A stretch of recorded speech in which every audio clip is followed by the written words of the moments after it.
All right, so this is installment 2 of the PES videos. So we're looking at this. You're supposed to use the spectrum to answer the questions.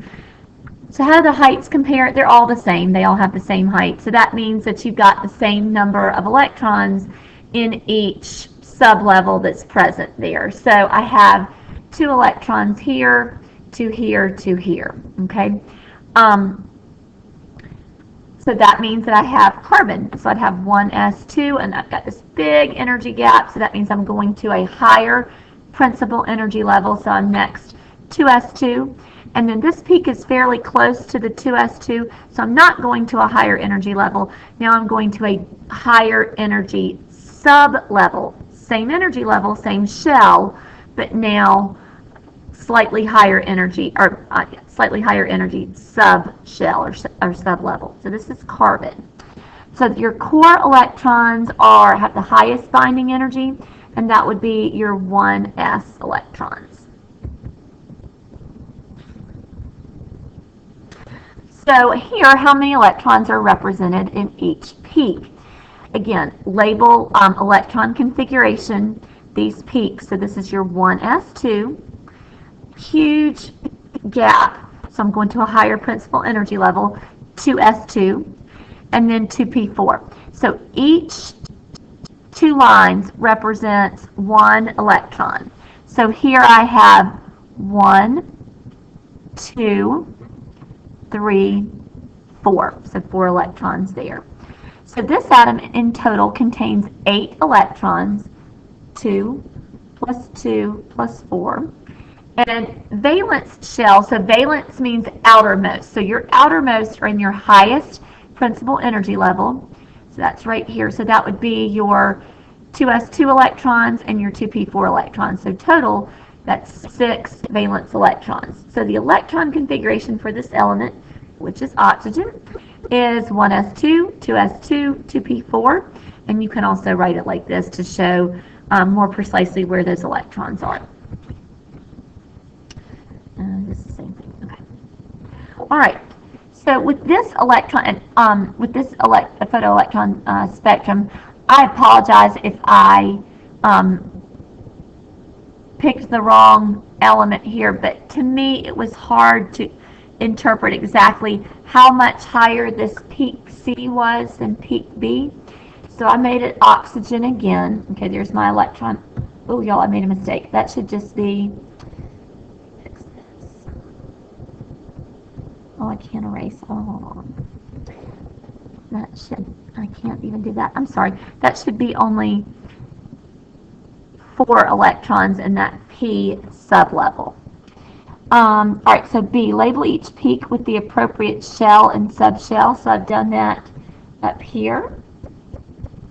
And then suggest a reason for the huge jump in energy between peaks A and B. So that would be because I'm going to a higher principal energy level.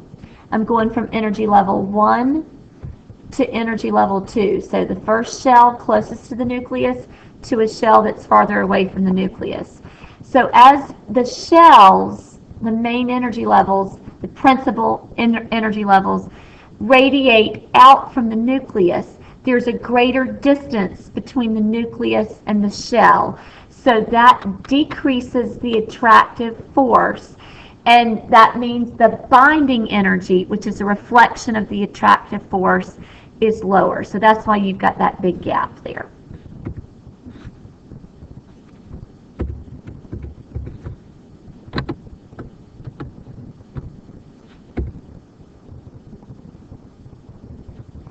All right, on the graph sketch, magnesium, and this is supposed to be phosphorus. So phosphorus is in black, the magnesium is in red. Phosphorus has 15 protons, magnesium only has 12. So the peaks for magnesium are not going to have as much binding energy, or as high a binding energy, because the nuclear attraction is lower. So therefore the binding energy will not be as high. So that's why all of your peaks are scooted to the right a little bit. The binding energy is lower.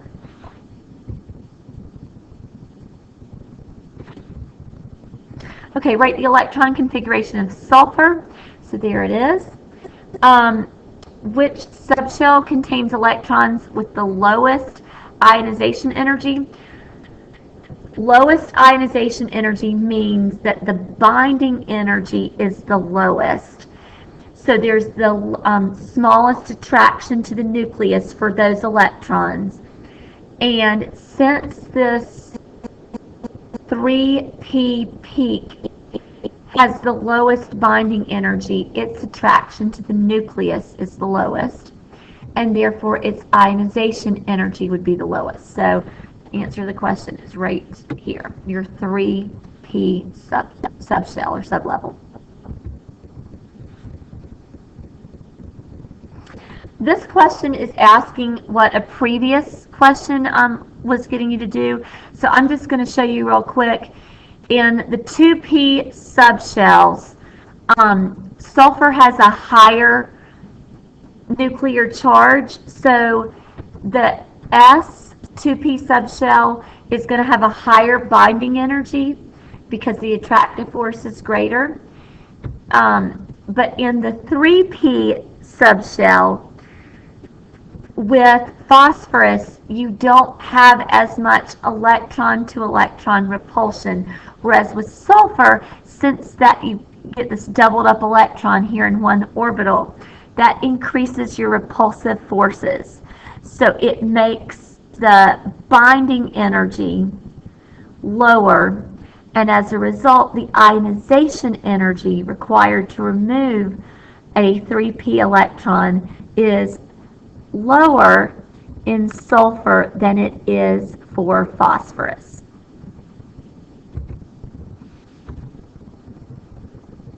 Okay, the student makes the following statement. Since the calcium ion, argon, and the sulfide ion are isoelectronic, which means same number of electrons, their PES spectra are identical. Is this statement true or false? This statement is false because calcium, whether it's the ion or the atom, out of these three particles has the greatest nuclear charge. It has 20 protons. Argon has 18 protons, and sulfur has 16 protons. So the nuclear charge of calcium is greater than that of either argon or the sulfide ion. As a result, when calcium loses 2 electrons, now it's got these 20 protons to deal with only 18 electrons. So that intensifies that attractive force, and it decreases the radius of the calcium ion. Argon is neutral, so argon has 18 protons, 18 electrons. Sulfide, the ion, has gained 2 electrons. So now it has 16 protons still, but it has 18 electrons. So the repulsions between those additional electrons that have been added increases, and that makes the sulfide ion larger, and it also means that it has a lower Coulombic attractive force between the sulfur nucleus and the sulfur electrons. All right, for 6, I'm just going to let you look at the answers. Your peaks are how many sublevels that you have. Okay, so that's what the peak thing means. I just want to point out with your ions. So bromide is not a transition metal. So if you have a negative charge, that means one valence electron is gained. So the bromine atom, so I can write on this, ends in 4p5. This negative charge means that I gained an electron. So you're going to gain in your highest energy level. So this will become still same configuration, but 4p6. Zinc and cobalt are both transition metals. So they're going to lose electrons from the highest energy level, S electrons first. So zinc the atom would have the electron configuration 1s2, 2s2, 2p6, 3s2, 3p6, 4s2, 3d10. Well, the 2 electrons that make zinc plus 2 that came off came from the 4s sublevel. For cobalt, so cobalt is 1s2, 2s2, 2p6, 3s2, 3p6, 4s2, 3d7. So cobalt plus 2 means that the 4s electrons were removed from cobalt to make it the cobalt plus 2 ion.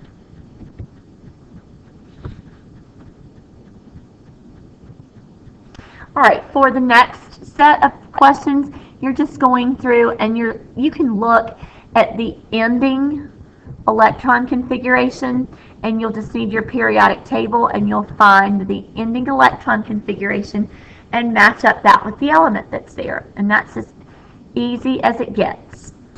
So hopefully that wasn't a struggle. All right, number 8 is a good question. Identify 4 ions that are isoelectric with xenon, meaning the same number of electrons, and then rank them in order of increasing atomic radius. So, let's see, xenon has 54 electrons. So barium, the atom, has 56. I can't do this. Has 56. Pretend like that mark's not there. Has 56 electrons. Well, if barium loses 2 electrons, then it will have 54, which is isoelectric to xenon. Cesium, Cs, has 55 electrons. If it loses 1, it'll be isoelectric with xenon. Iodine has 53 electrons. So if it gains, hence the negative charge, an electron, it will have 54 electrons, same number as xenon. And then tellurium has 52 electrons, so if it gains 2, it'll be the same electron configuration as xenon. So here's the deal. Ions are formed so that atoms can have a complete octet of electrons in their outer energy level, okay? So all of these atoms that formed ions, the barium ion, the cesium ion, the iodine ion, and the tellurium ion, those were formed and have the charges that they do because that is the most energetically stable, so from an energy standpoint, it's the most stable configuration for the ion, because all of these ions will end in an electron configuration that is 5p6, which looks like xenon, okay? Because barium has the